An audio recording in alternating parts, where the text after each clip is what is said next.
Hi and welcome to the Global Travel Planning Podcast.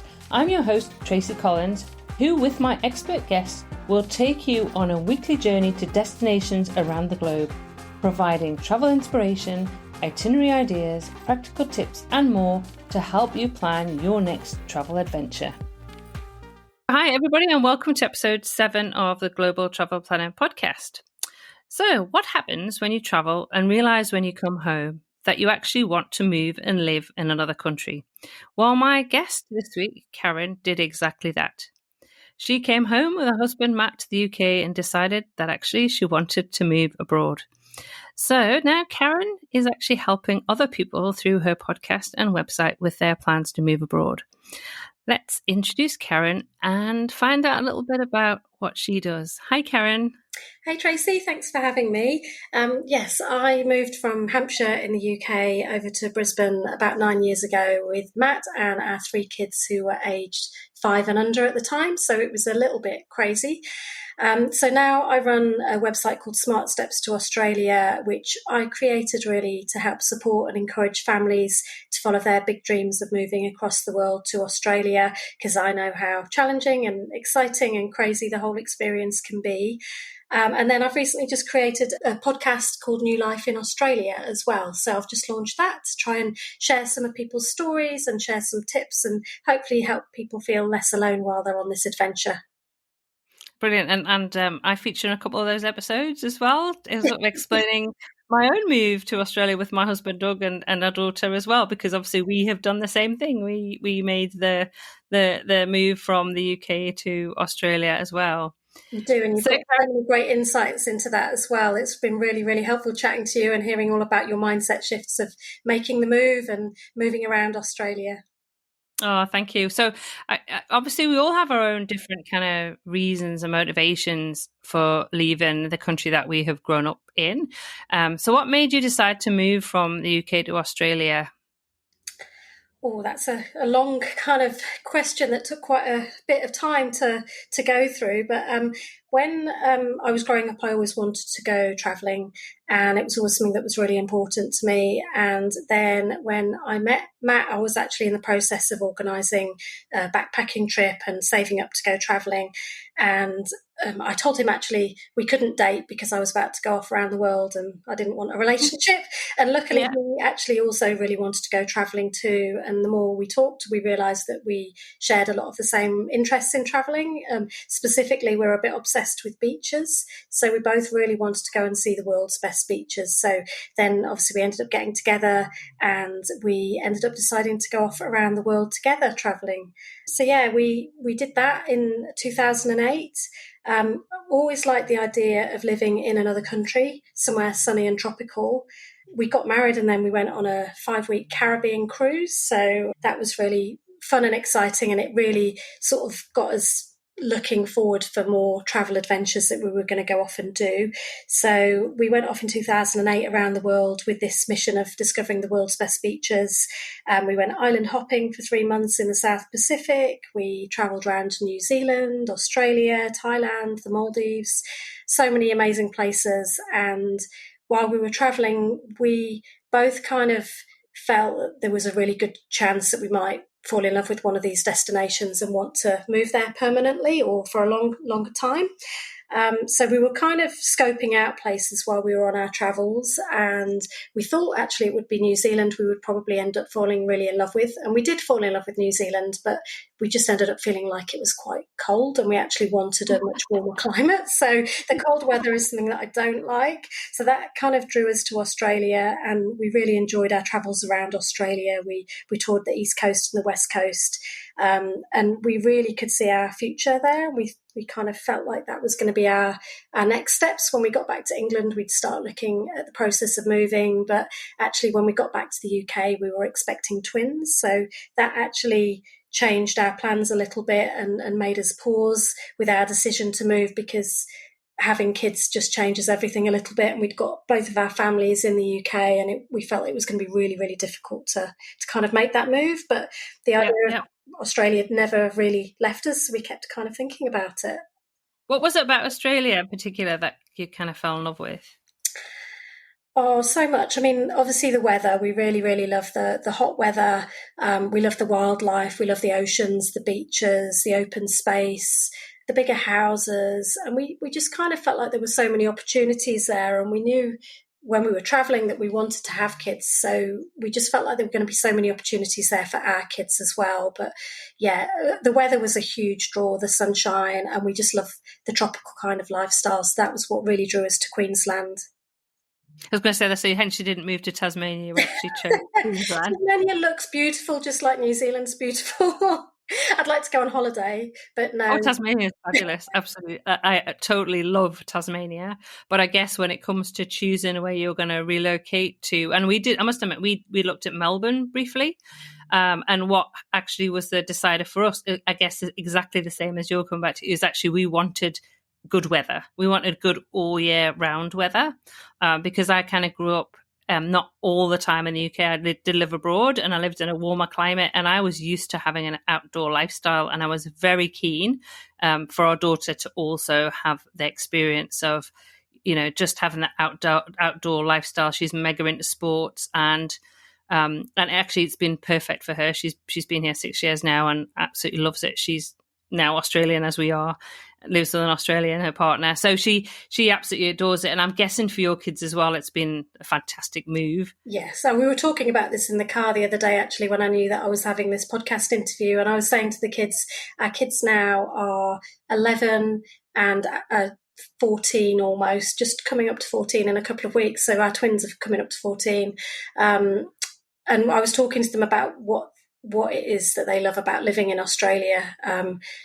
They just said everything. They just love it. They love the sunshine. They love the space. They couldn't imagine, they loved going back to visit the UK, and they love seeing friends and family, but they just couldn't imagine living there now that they've got the lifestyle here. And they were just saying having a swimming pool in your backyard is just amazing, to be able to just go out in the sunshine. And yeah, and wildlife. We just had some koalas in the tree at school this week with a baby koala. Oh, wow. And you can't beat those kind of amazing experiences. So yeah, they love it here. So did it take you a while? So how old were the twins when you actually moved over? Because I know after the twins you had another baby. Yeah. So our twins were 4 when we moved over, almost 5, and the other baby was 2. So it was. Yeah, it took us a while. We originally went back and we were sure we were going to move. Then we changed our mind when we had the kids and thought we'll stay, because it was so hard to take them away from their grandparents. And then as time kind of went on, the idea of Australia never quite left our minds. We kept kind of thinking, what are we going to do? Because there has to be more to life than just pay your mortgage, go get a job, kind of do all of those everyday things. But it just felt like there was so much more out there waiting for us. So we decided after about 5 years to just finally make a decision. And we went on a holiday, and we said, during this holiday, we will decide exactly what we're going to do. Are we going to move somewhere different in the UK? Are we going to move to Canada, which was another random idea we had, but again, too cold. Yeah. Are we going to move to Australia? What are we going to do? We needed to kind of make that decision once and for all, and either do it or let it go, because it was just always there in the background. So going on that holiday really, really helped us. It really focused our mind, and we made that pact that during that week away we were going to know by the end of it what we were going to do. So we did that, and then the final day of the holiday we woke up and we both said we need to move to Australia. So that's what we did.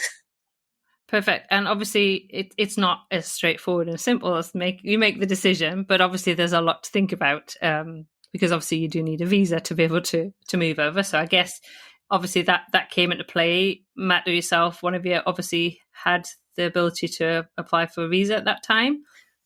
Yes, we did, and we were lucky, and we also had challenges around that as well, because when we were travelling, we had already looked into the idea of a visa, and we'd kind of been aware that there was a visa available to us, a permanent residency visa that would allow us to move anywhere in Australia.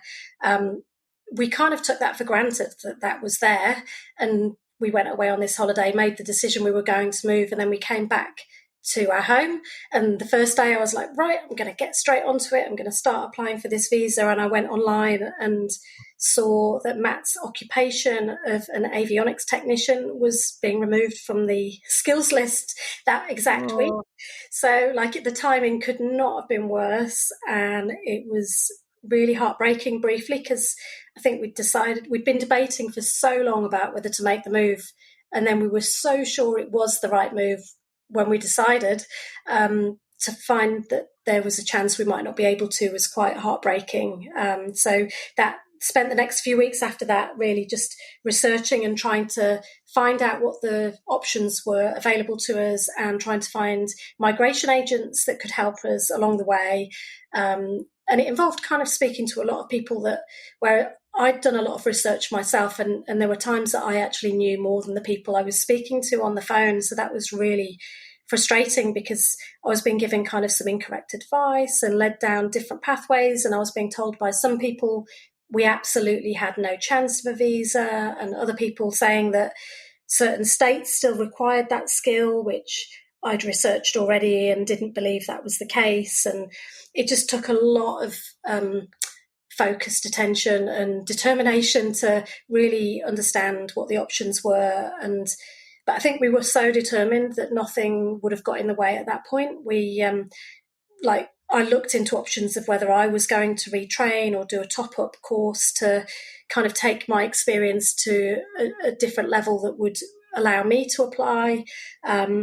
In the end, we managed to find out that Matt's qualifications and experience also crossed another occupation. So we were able to find an agent that was able to help us apply under an electrical engineering occupation instead, because his skills all kind of crossed those boundaries, which was really lucky. But yeah, it took a while. I think we were very lucky a few years ago when we were making the move 9 years ago that things were moving fairly quickly. So I think we went from making the decision we were going to move in the July time to actually having the visa in our hand by March the following year. So obviously you've got lots of steps involved in your visa. You've got to apply for it. You've got to get your skills assessed. You might have to do your English language test and all of that stuff, and medicals and things.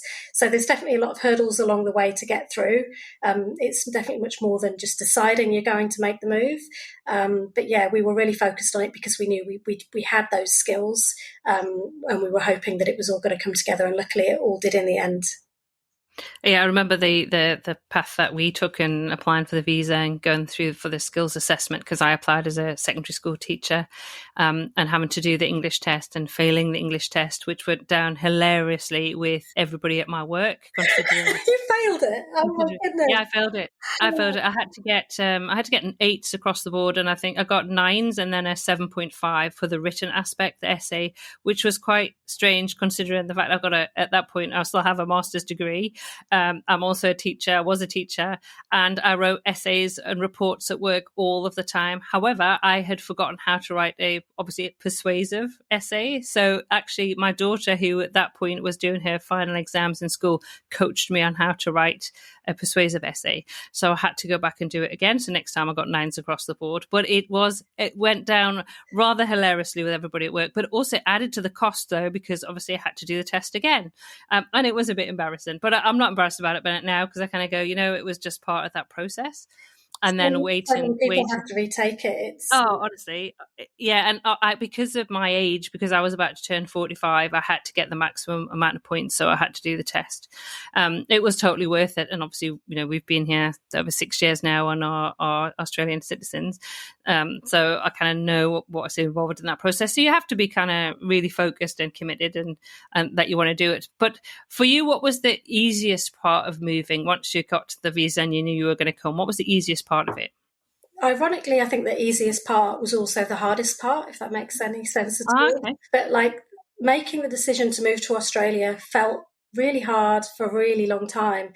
But when we just set ourselves a goal of we're going away for 1 week, we're going to look at all the pros and cons, we're going to figure it out and make a decision, and looked at everything really logically. So we were kind of scoring all of our options against one another as to what what offered us the best opportunities, where could we afford the sort of home we wanted, where could we get the jobs we wanted, where gave us the kind of lifestyle we wanted. And when you kind of put it all together and also looked at where your heart was telling you to go as well, it was really, really easy to just say, well, of course it's Australia, because we were kind of almost trying to look for ways not to have to go, if that makes sense, because we knew it was going to be hard saying goodbye to everybody. So we kind of wanted another solution to be better, because it would have been a lot easier.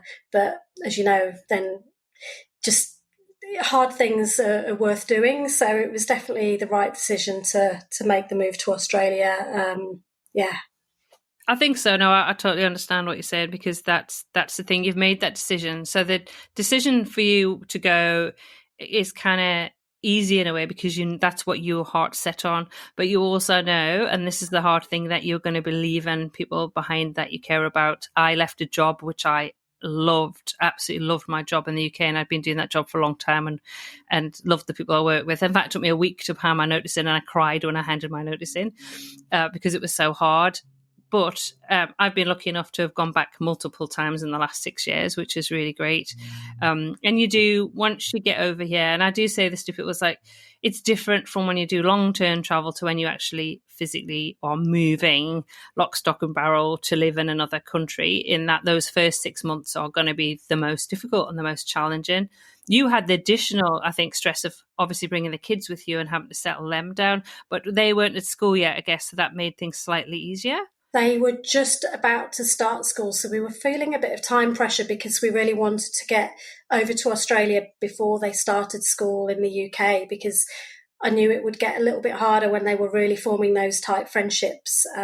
So we just finished sort of the preschool in the UK in the June time, and then we came out in the September, and then they started school in Australia in the January, but we were able to get them in the kindy that fed into the school in the October. So they were able to kind of make some friends just before they started prep, which really helped them transition as well. But yeah, about what you were saying about bursting into tears, I would just, even though I knew what we were doing was the right thing and we wanted to do it, I'd just burst into tears all the time. I'd be like picking the kids up from school, and I'd just be seeing another mum chatting, and I'd just burst into tears, or sort of saying goodbye to a teacher at the kindy or something. I'd just burst into tears at the drop of a hat, because it was difficult and it was challenging to do, and you're so full of emotion as you're going through it all. Like, it's just a really unusual experience. But yeah, it's just putting one foot in front of the other and getting on with it, and then getting over here. And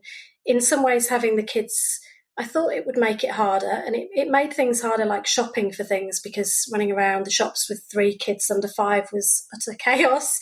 But sort of in terms of meeting people, it really helped, because you met other mums at the daycare and at the school gates and things like that, which really helped.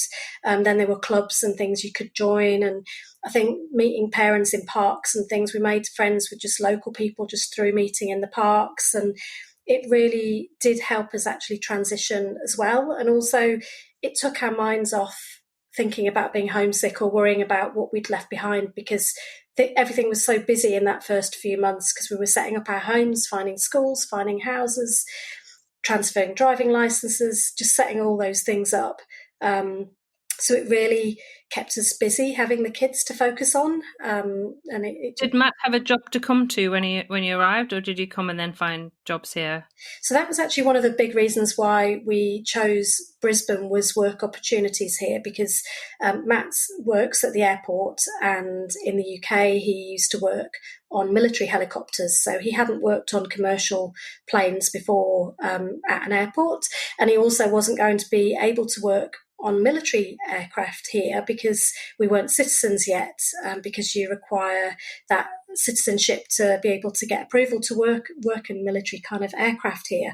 So it definitely posed a few challenges for us, but we had some friends who'd moved over to Brisbane already from his old work, and she'd actually established herself at the airport and got a great job here, and was able to get his CV in front of the team there, and he actually worked there from about 4 weeks after we arrived. So that was really, really lucky. He kind of just sort of settled in there and got a temporary job initially that eventually led on to a contract position and then went on to a permanent position. So we didn't have jobs when we moved. We moved just taking that risk and hoping it was all going to come together. But we did have a work contact, which definitely helped, because I know some industries in Australia, it can definitely be easier if you know people over here, or if you have connections that you've been able to make online ahead of the move. I'm sort of self-employed freelance, run my own websites and things. So I knew that whatever happened, I could be flexible and sort of find opportunities while he was getting settled as well. So it definitely was a little bit stressful moving without anything confirmed, but we did it anyway. And now, so 9 years later, you said, and you've been here for 9 years, is that right? Yeah, he's still with the same company. He loves it. He's really settled in his job. So it worked out really well. That's perfect. So 9 years later, you're settled, and now you provide information, resources to help others make the move, don't you? So, Karen, could you talk a little bit more in detail about what it is that you do and how people can find you? Yes, so I run a website called smartstepstoaustralia.com, which has got lots of articles and advice and information about moving to Australia and living in Australia, because when you live here, there's lots of things to get your head around and navigate as well, and also about travelling in Australia, because I love to travel around this beautiful country as well. You'll find a link as well on Smart Steps to Australia to my Move to Australia directory, where you can find migration and relocation services all brought together in one place to make things easier for you. And I've got a free Move to Australia Facebook community where you can join and connect with other families who are making the move, which I think is so valuable to be able to connect with people. And I've got my New Life in Australia podcast as well. Perfect. So lots and lots of resources. So I will be linking to those in the show notes, which I will share that link in a moment. But Karen, one last question I have to ask you. What is the number one tip you would share with someone considering emigrating to Australia?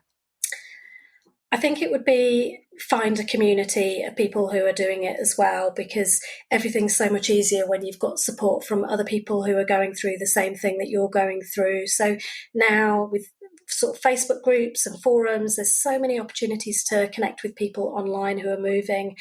We were really lucky to meet up with a family that we met through an online forum. We met them in England just before we moved over here, and we moved over within a week of each other, and we live within sort of a 10-minute drive of each other now, and we're really close friends, and we were able to be each other's support network when we got here. So I think it really helps just to surround yourself with people who get why you're doing what you're doing, because not everybody understands why you want to leave things behind.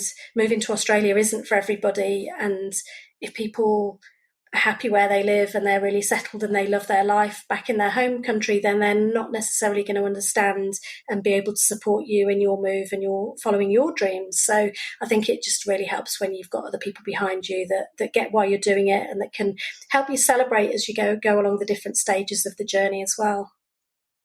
That's perfect. Great advice, Karen. Absolutely perfect advice. Having been through the process myself, I know how important that is. So if you are considering a move to Australia, definitely pop over and join Karen's free Facebook group join that community, and you can have a chat to other people who are going through the same thing and check out all her resources as well. Thanks, Karen, so much for coming on this episode of the podcast. Thanks for having me. It's been great fun. So you can find links to all of Karen's different resources, her Facebook group, her podcast, website, at this episode show notes at tracystravelsintime.com/episode 7. That just leaves me to say until next week's episode, happy global travel planning.